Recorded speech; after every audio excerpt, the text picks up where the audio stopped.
Bonjour à tous. Aujourd'hui, catholiques et luthériens ont commémoré ensemble les 500 ans de la Réforme et la présence du pape aux côtés des responsables luthériens mondiaux a rendu l'événement historique. Jamais cela ne s'était produit depuis la division entre catholiques et protestants. Nous devons regarder avec amour et honnêteté notre passé, reconnaître notre faute et demander pardon. C'est ce qu'a souligné le pape François dans la cathédrale de Lund lors de la prière commune. Mais nous avons une opportunité nouvelle pour prendre un chemin commun, l'occasion de réparer un moment crucial de notre histoire en surmontant les controverses, passer du conflit à la communion. La repentance et la prière ont donc dominé ce premier temps à la cathédrale de Lund. La séparation a été une source d'une immense souffrance. Elle a également conduit à mieux comprendre certains aspects de notre foi. C'est ce qu'a tenu à souligner le pape François.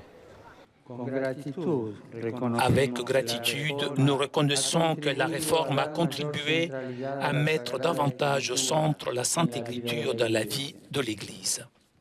L'expérience spirituelle de Martin Luther nous interpelle et nous rappelle que nous ne pouvons rien faire sans Dieu.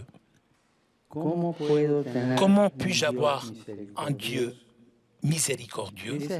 C'est la question qui hantait constamment Luther.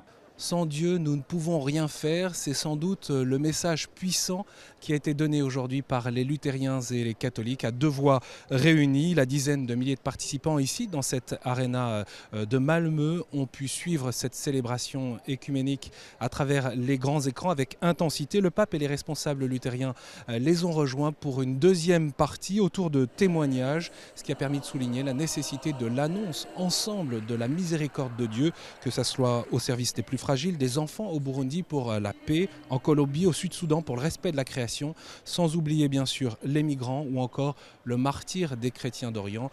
Le témoignage et l'appel à agir du monseigneur Odo, l'évêque d'Alep en Syrie, a été ici marquant. Parmi les participants cet après-midi, il y avait des luthériens et des catholiques venus de Suède et des pays voisins. Pour eux, ils ont eu le sentiment de vivre un très grand moment. I think it's a big thing that Catholics and Lutherans are coming together to just celebrate that we all belong to Jesus and to be one.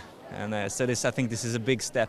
On a des difficultés de partager la communion entre les uns et les autres. Maintenant, on commence à approcher, et c'est le pape et les liturgiens, ils ont parlé ensemble, et je suis très, très contente avec ça. Comme c'est très, très difficile dans le monde aujourd'hui, c'est très terrible tout ce qui se passe. Alors je pense que l'Église peut jouer un très, très important rôle pour unir les gens. Demain, le pape François retrouvera les fidèles catholiques. Ce sera la première messe de la Toussaint que le pape François passe en dehors de Rome. Ce sera bien sûr à vivre sur KTO en direct à partir de 9h30.